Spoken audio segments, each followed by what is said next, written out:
News আমারে নিয়ে করছে, শাহবাগী সাইদ কোথায়, আমারে নিয়ে নিউজ করছে, আমি শাহবাগী।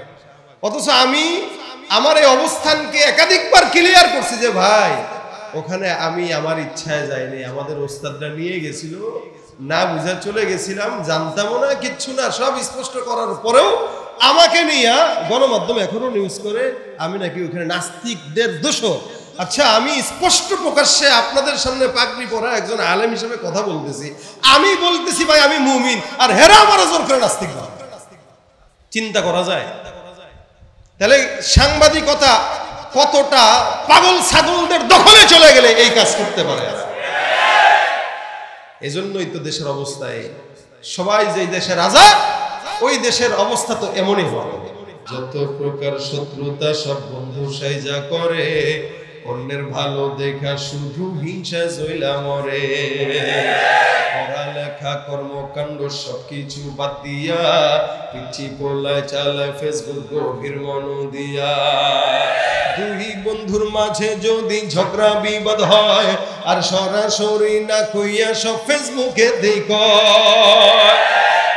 কি কয় না? কথা বলেন ঠিক কিনা? মনে রাখবেন, আমি একজন আলেম হিসেবে না, একজন খাঁটি মুসলমান, আপনা থেকে আদনা মুসলমান হিসেবেও একটা কথা বলতে চাই, কোন মুসলমান আপনা থেকে আদনা ঈমান যাদের আছে, এরা কোশ্চিন কালেও কোন নাস্তিকদের পক্ষ পাতিত্ব করতে পারে না, পারে না, পারে না। এটা প্রত্যেকটা মুসলমানের ঈমানের আওয়াজ। জবান খুলতে গেলে, লিখতে গেলে সাবধানতা অবলম্বন করা জরুরি। আপনার জবানের কারণে আপনি জাহান্নামী হয়েন না। আপনি তো আমারে ক্রিটিসাইজ করে খুব দুনিয়াতে বড় কিছু করে ফেলছেন, এমনও হতে পারে কিয়ামতের ময়দানে আমি জান্নাতে চলে যাব আপনার আমল নিয়ে, আর আপনি আমার গুনাহ নিয়ে জাহান্নামের দরজায় ভিক্ষার মতো দাঁড়ায় থাকবেন। আমি থাকি সাইনবোর্ডে হেমায়েতপুরে বসে বসে ফেসবুকে আমার নিয়ে গালিগালাজ, অথবা কারোর সঙ্গে মন্তব্য, অথবা আপনার সঙ্গে আরেকজনের শত্রুতা আছে। এখন তো গীবত শুধু জবানেই হয় না, লেখার মাধ্যমে হয়, ঠিক কিনা জোরে কন? দুনিয়া আপডেট হয়ে গেছে, যত প্রকার শত্রুতা এখন আর আলাদা লাগে না, এখন সব মোবাইল আর ফেসবুকের মাধ্যমে হয়, ঠিক কিনা জোরে কন? এ ভাইরা আমার খুব বুঝবেন, এই জন্য লিখে হোক জবানে হোক কোনোভাবেই কারো গীবত করা যাবে। এই সুবিধা ফেসবুক দিছে আর কেউ দেবে না। আমগো দেশে ফেসবুক আছে আমরা বলদ না, আমগো দেশে ফেসবুক আছে আমরা বলদ না, ঠিক কিনা? কালের কণ্ঠ, যুগান্তর, ইনকিলাব, প্রথম আলো, আগের মতো পত্রিকা সব চলে না আর ভালো। ফেসবুকে আজ সত্য মিথ্যা সকল খবর আসে, উদয় কেন টাকা দিয়া পেপার কিনবো মিশে। আরে খবর এখন তৈরি হয় না, আমরাই তৈরি করি, আরে মনের মতো কইরা তারপর খবর প্রচার করি। সত্য হোক বা মিথ্যা হোক তা আমার দেখার না, আমি একজন সাংবাদিক, এটাই সান্ত্বনা। মোবাইল একটা আছে, এখন সবাই সাংবাদিক। কি বলেন?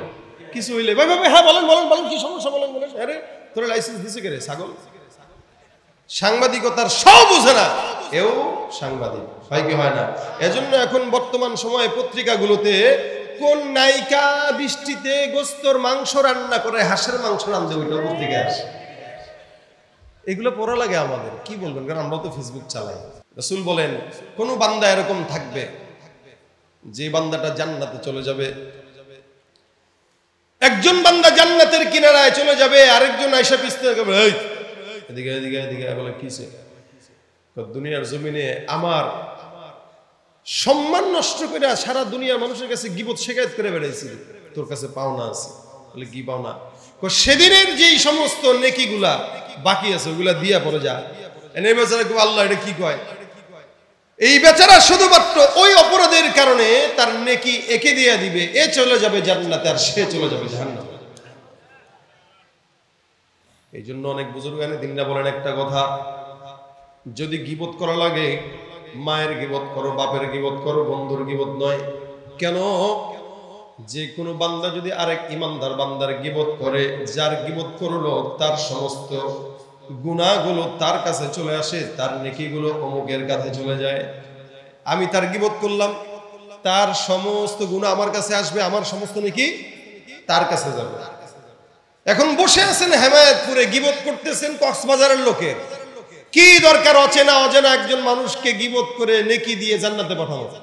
আপনি আপনার মায়ের গীবত করেন, বাপের গীবত করেন, অন্তত বাবা আপনার নেকি পাবে, মা আপনার নেকি পাবে, বিনিময়ে তারা জান্নাতে যাবে। ঘরের নেকি ঘরে থাক, মা বাবা জান্নাতে যাবে। চিনেন না, জানেন না, বুঝেন না কিছু না, আরেকজন লোককে গীবত করে শেখায়ত করে কি দরকার তারা জান্নাতে পাঠানো? এই জন্য গীবত যদি করতে হয় মায়ের গীবত করেন, বাপের গীবত করেন, অন্তত জন্মদাতা বাপ মা হিসেবে আপনার নেকি নিয়ে যেন মা বাবা জান্নাতে যায়। আরেক ভাইকে জান্নাতে পাঠানোর কি দরকার? এই জন্য ভাইরা আমার রাসূল বলেছেন আমলিকা আলাইকা লিসানাক, ছোট মনে করে কারো গীবত করা যাবে? এ মুসলমান নবীর উম্মত, আল্লাহ পাক বলে ওয়ালা ইয়াগতাব বা'দুকুম বা'দা, একজন আরেকজনের গীবত করবা না, খবরদার পরনিন্দা করবা না, শিকায়াত করবা না, কাউকে ছোট মনে করবা না। যতই নামাজ পড়েন, রোজা রাখেন, ইবাদত করেন, বন্দেগী করেন, যা কিছু করেন, গীবতের কারণে কিয়ামতের ময়দানে সব শূন্য খাতা হয়ে দেখা যাবে। এজন্য নিজের জায়গা থেকে আজকের এই মাহফিল থেকে নিয়ত করে যাবেন এইটা কি, যে আমি আমার সামনে যদি কেউ কোনো কারো গীবত করে, স্মরণ করা দেব, ভাই আল্লাহর রাস্তায় গীবত বন্ধ করেন। হ্যাঁ, এটা আপনি যখন করবেন তখন পাশের লোক বলবে দর বেশি করে, চিনি না কত আমার সামনে আরেকজনের গীবত করছে, এখন এসে দর বেশি করে। মনে রাখবেন, গুনাহ করাটা দোষের না, অটল থাকাটা দোষের। এক সময় আপনি করছেন, আমিও করছি, কিন্তু আমি যখন বুঝলাম, আমার যখন নিজের এহসাস হইল, তখন আর আমি করব না, শেষ। এটাই তো ইমানদারের আলামত। আজকে করব, কালকে আবার ভালো হয়ে যাব, ঠিক না? এখন যে নাকি আপনার পিছনের ইতিহাস নিয়ে টানাটানি করে, ও আপনাকে ভালো হইতে দিতে চায় না, ও নিজে শয়তান, ও চায় আপনিও শয়তান হন। এই জন্য এই টাইপের শয়তানকে কাছে জায়গা দেওয়া যাবে। কেউ গীবত করলে সাথে সাথে মনে করে দিবেন, ভাই আল্লাহর রাস্তায় চুপ থাকো, চুপ থাকো, চুপ, গীবত করো না। কারো পরনিন্দা দরকার নাই, গীবত দরকার নাই, শিকায়াত দরকার নাই। মনে রাখবেন, হ্যাঁ, গীবত করতে পারবেন কখন? দুইটা বিষয়। যদি দেখেন শরীয়তের কোনো বিষয়ের মাধ্যমে কারো ব্যাপারে ক্ষতিগ্রস্ত হচ্ছেন, আপনি শরীয়তের কোনো হুকুম আহকাম কারো মাধ্যমে ক্ষতিগ্রস্ত হচ্ছেন, ওই ব্যক্তির ব্যাপারে শরীয়তকে বাঁচানোর জন্য মানুষের সামনে তার বিষয়ে বলা, এটা জায়েজ। অথবা রাষ্ট্রের এবং সমাজের ক্ষতি হচ্ছে, রাষ্ট্রের ক্ষতি, রাষ্ট্রে দুর্নীতি করে বেড়ায়, রাষ্ট্রের টাকা চুরি করে বিদেশে পাচার করে, অথবা সন্ত্রাসী করে বেড়ায়, মাদক দ্রব্য, ইয়াবা, বাবা, এগুলো ফেন্সিডিল, এগুলো এলাকার ভিতরে আমদানি করে, এই লোকের ব্যাপারে মানুষের কাছে সতর্ক করা, এটা জায়েজ। এই রাষ্ট্র অথবা দিন, এই দুই প্রকার ক্ষতি যদি না হয়, তাহলে কারো ব্যাপারে গীবত করা যাবে না। আর এই দুই প্রকার ক্ষতিগ্রস্ত যদি কারো মাধ্যমে হয়, তার ব্যাপারে গীবত করা, এটা ঈমানের দাবি। আর এছাড়া যত বিষয় আছে, প্রত্যেকটা বিষয় গীবত নয়। কিভাবে করবেন? এখন আপনি বলবেন, হুজুর আমার পাশের মানুষ সে অন্যায় করে, কি করব আমি? তাহলে আল্লাহ পাক স্পষ্ট বলেছেন, আল্লাহ পাক বলেন, ইন্নামাল মুমিনুনা ইখওয়া ফাআসলিহু বাইনা আখাওয়াইকুম ওয়াত্তাকুল্লাহ। প্রত্যেকটা ঈমানদার আমরা ভাই ভাই।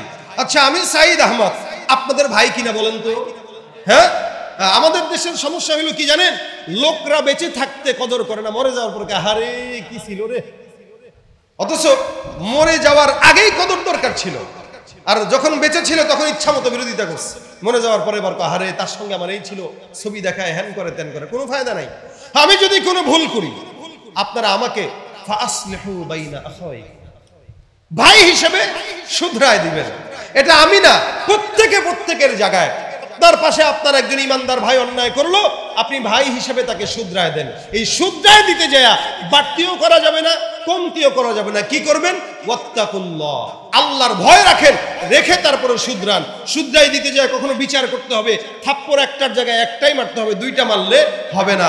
আবার যদি থাপ্পড় নাও মারেন তাও হবে না, কখনো কখনো মারাও লাগে, আবার কখনো কখনো মারা লাগে না, হাত বুলানো লাগে। যখন যেটা দরকার, ভাই আপনার আপন ভাইকে যেভাবে শুধরায় দিবেন, ঠিক সেভাবেই পাশের একজন ইমানদার ভাইকে শুধরায় দেওয়া, এটাই আল্লাহ পাকের আদেশ। ভাই, কথাগুলো কি আমি আপনাদেরকে বুঝাইতে পারতেছি? এরপরেও জবান দিয়া অজান্তে, ইচ্ছায় অনিচ্ছায় কারো গীবত করা যাবে? বলেন যাবে?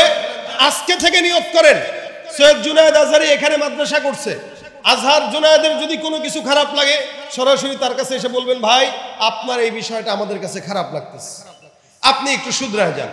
একবার, দুইবার, তিনবার যদি না শুধরায়, তখন পদক্ষেপ নেন।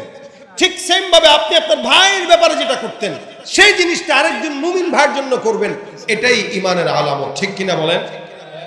এই জায়গাটা থেকে যদি আমাদের বাংলাদেশের প্রত্যেকটা মানুষ একসঙ্গে থাকে, আমার তো দিল বলে ভ্রাতৃত্ব বাড়বে, শত্রুতা কমবে। ঠিক কিনা জোরে কর? আমরা চাই না আমরা আমাদের শত্রু হই। আজকে গোটা বিশ্বের ভিতরে মুসলমানের শত্রু হয়ে যাচ্ছে। ইহুদিরা একজোট হয়ে মুসলমানদেরকে মারার পায়তারা করতেছে। এই জন্য খবরদার মুসলমান, আমাদের ভিতরে ভাঙন সৃষ্টি করতে যারা চায় এরা কখনো আমাদের বন্ধু নয়, এরা চিরন্তন শত্রু। ঠিক কিনা? পালা রে পালা, জলদি পালা, নইলে তোদের গলে ঝুলবে তালা। পালা রে পালা, জলদি পালা, নইলে তোদের গলে ঝুলবে তালা। হক আসছে বাতিল তো কাঁপছে, হক আসছে বাতিল তো কাঁপছে, ছিনিয়ে নেব মোরা জয়ের মালা। পালা রে পালা, জলদি পালা, নইলে তোদের গলে ঝুলবে তালা। পালা রে পালা, জলদি পালা, নইলে তোদের গলে ঝুলবে তালা। ঠিক কিনা? ইতিহাস থেকে যারা শিক্ষা নেয় না ওদের কপালে এমনই হয়, পরের কথায় শুধু করে না চানাচি, মেসক দেখে পায় কামানের ভয়। ইতিহাস থেকে যারা, এখনো বলতে চাই, আবারও বলতে চাই, যারা এখনো কেউ এখন ক্ষমতায় নাই, বাংলাদেশে এখন সবাই রাজা সবাই প্রজা। কি বলেন? একটা রিকশাওয়ালাও সরকার, আবার ডক্টর ইউনূসও সরকার, নাকি? আমি বলতে চাই এক কথা, যারা স্বৈরাচারীদের আমল থেকেও শিক্ষা গ্রহণ করবেন না তাদেরকেও একই অবস্থায় পড়তে হবে। এই শিক্ষা মাথায় রেখে বলতে চাই, এখনো যদি আমাদের শিক্ষা না হয় তাহলে বিপদ কিন্তু সামনে আছে। কি না জোরে বলেন? ইতিহাস থেকে যারা শিক্ষা নেয় না ওদের কপালে এমনই হয়, পরের কথায় শুধু করে না চানাচি, মেসক দেখে পায় কামানের ভয়। এখনো তোদের পিছে দরজা খোলা আছে, এখনো তোদের পিছে দরজা খোলা আছে, পয়তা ধুতি নিয়ে জলদি পালা। পালা রে পালা, জলদি পালা, নইলে তোদের গলে ঝুলবে তালা। পালা রে পালা, জলদি পালা, নইলে তোদের গলে ঝুলবে তালা। হক আসছে বাতিল তো কাঁপছে, হক আসছে বাতিল তো কাঁপছে, ছিনিয়ে নেব মোরা জয়ের মালা। পালা রে পালা, জলদি পালা, নইলে তোদের গলে ঝুলবে তালা। ঠিক কিনা ভাইরা আমার? আমি যে কথাগুলো বললাম আপনারা বুঝতে পেরেছেন তো ইনশাআল্লাহ? আমি এটা আপনাদেরকে দিলের দরদ থেকে বলছি।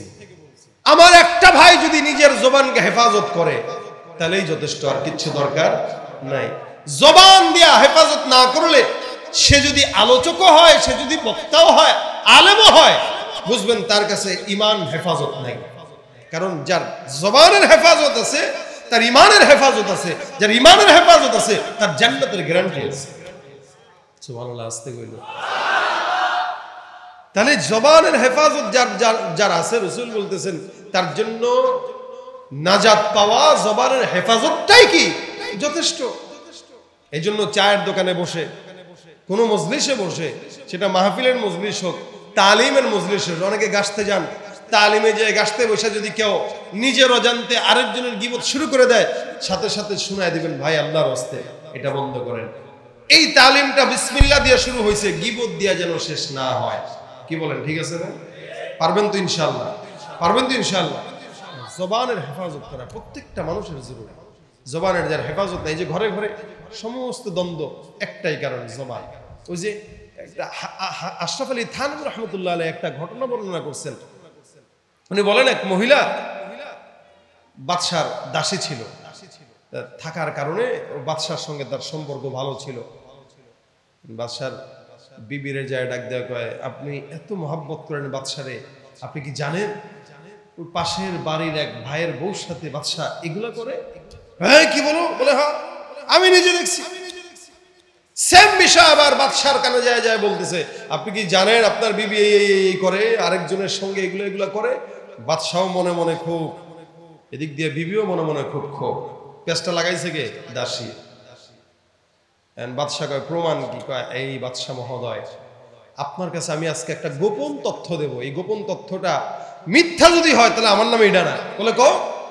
আজকে রাত্রে এরা চুক্তি করছে আপনার বিবি আসবে, এসে আপনার ছুরি দিয়ে আপনার মারবে, তারপরে যাবে।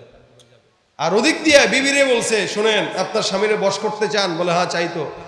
আপনার হাজবেন্ডের এই কানের লতির এখানে যে চুল আছে অথবা দাড়ির এখানে যে খোঁচা আছে এইগুলোর থেকে একটু চুল নিলে আমার কাছে দিবেন, ভালো একটা কবিরাজ আছে তার কাছে দিব, এমন তদবির করবে যে গিট্টুর মতো লেগে যাবেন, দূরে সরবে না। কি দিয়া করলো বলেন তো? জিব্বা দিয়েই তো করলো। স্বামী তো এবার প্রস্তুত, দেখি রাত্রেবেলা স্বামীরে যায় বলছে কি যে আজকে বউ আপনারে হত্যা করতে আসবে ছুরি দিয়া। স্বামী তো এবার ঘুমের ভান ধরে চুপচাপ পড়ে আছে, দেখি বউ আসেনি। এবার বউ চাক্কু একটা নিয়ে গেছে, আস্তে আস্তে আস্তে আস্তে স্বামী চোখ টিপ টিপ করে তাকায়, দেখে কিরে সর্বনাশ, হ্যাঁ এ তো ছুরি নিয়ে আসছে, তার মানে আমার দাসী। সে তো দাসী না, সে তোমার বউ হওয়ার যোগ্য। আর দাসী এগুলো সুন্দর করে ঠান্ডা মাথায় ক্যাপচার করতেছে, যাক লাগাই দিছি পেঁচ, যা হয় গলায় আছে। বউ এবার সুন্দর করে স্বামীর গলাটা এমনি ধরছে, চুল কাটবে, কি কাটবে? দাড়ি কাটবে। স্বামী তো মনে করছে কি গলা কাটবে। এবার চাকুটা ধইরা বোর পেটের ভিতরে ঢুকাই দেয়, যা আল্লাহ বাঁচাইছে, এই দাসী কই, চল আজকে থেকে তুই তো আমার বউ। দাসী কয় যাক পারছি তো জীবনে কিছু একটা রাজনীতি। বলেন এই টাইপের সমাজ ব্যবস্থার ভিতরে বর্তমান সময় এই টাইপের কথার রাজনীতি আমাদের দেশে চলে। যা কিছু হয় সব তার বান্দা জবান দিয়া করে। এই কারণে যার জবান ঠিক সে মুমিন, সফল কাম সে জান্নাতি। জেনার চেয়ে খারাপ কাজ গীবত, শিকায়াত, পরনিন্দা এবং জবানের হেফাজত না করা। এই কারণে এখানে যতগুলা মানুষ আমরা আছি আজকে থেকে নিয়ত করব জবানে যতক্ষণ সময় হবে সুবহানাল্লাহর জিকির করব, রাজি আছি। জবানে যতক্ষণ সময় আছে ইস্তিগফারের জিকির করব, রাজি আছি। এখানে আপনারা মেল কারখানা আছে, আপনারা মেল কারখানায় চাকরি করেন, আপনাদের হাতের কাজ আছে, পায়ের কাজ আছে, জবানের কোনো কাজ নাই। আপনারা জবান দিয়া ইস্তিগফার করবেন, আপনারা জবান দিয়া সুবহানাল্লাহর জিকির করবেন। একদিক দিয়ে হাতের কাজ করবেন, এদিক দিয়ে সুবহানাল্লাহ, আস্তাগফিরুল্লাহ, আল্লাহুম্মা সাল্লি আলা মুহাম্মদ, লা ইলাহা ইল্লাল্লাহ যখন মন চায় তখন পড়বেন। জবান দিয়া নেক কামান, কিন্তু গীবত করা যাবে। মা বোনদেরকেও বলে দিবেন, মা বোনরা ওখানে ঘরের ভিতর থেকে শুনতেছে, তরকারি কাটতেছেন তো জিকির করেন, ঘর মুছতেছেন তো জিকির করেন, রান্না করতেছেন তো জিকির করেন। আপনার যেভাবে মন চায়, যখন মন চায়, হাতের কাজ আছে, পায়ের কাজ আছে, জবানের কোনো কাজ নাই। জবানের কাজ থাকবে আল্লাহর জিকির করা। রাজি আছি ইনশাআল্লাহ? কারা কারা রাজি আছি হাতটা তুলে দেখান। নারায়ে তাকবীর। আল্লাহ তুমি আমাদের সকলকে তৌফিক দান করো। আল্লাহ তুমি আমাদের জবানকে হেফাজত করো। আল্লাহ তুমি আমাদেরকে জবান দিয়া জান্নাতের উসিলা বানায় দাও যাওয়ার জন্য, বলেন আমিন। 10 জন যদি আজকে থেকে এই নিয়তটা করে যে আমি গীবত করব না, আমি নিয়ত করছি করব না ইনশাআল্লাহ, আমি নিয়ত করছি করব না ইনশাআল্লাহ। আমার গাড়িতে কেউ যদি অগান্তক উঠে, আমি বলি, কেউ যদি গীবতের আলোচনা উঠায়, আমি বলি ভাই বাদ দেন বাদ দেন বাদ দেন, গীবত করেন না, অন্য কথা বলেন। কারণ গীবতটা করতে মজা লাগে ভাই, যে যত বড় হুজুর হোক এটা একজন উঠায় দেয়, খালি একটু ঘি দিয়া দেয়, আর এমনি ফুটে, বলা লাগে না। তো এই জন্য কেউ যদি বলতে চায়, সাথে সাথে নফসকে দমায়া বলবেন ভাই বাদ দেন তো বাদ দেন, অন্য কথা বলেন। ইনশাআল্লাহ আমলের ভিতরে মজা পাবেন। এবং এটা মাথায় রাখবেন যে আপনার কাছে আরেকজনের গীবত করে, সে আপনার গীবত আরেকজনের কাছে করে। এই জন্য আল্লাহ পাক যেন আমাদের জবানের হেফাজত করে।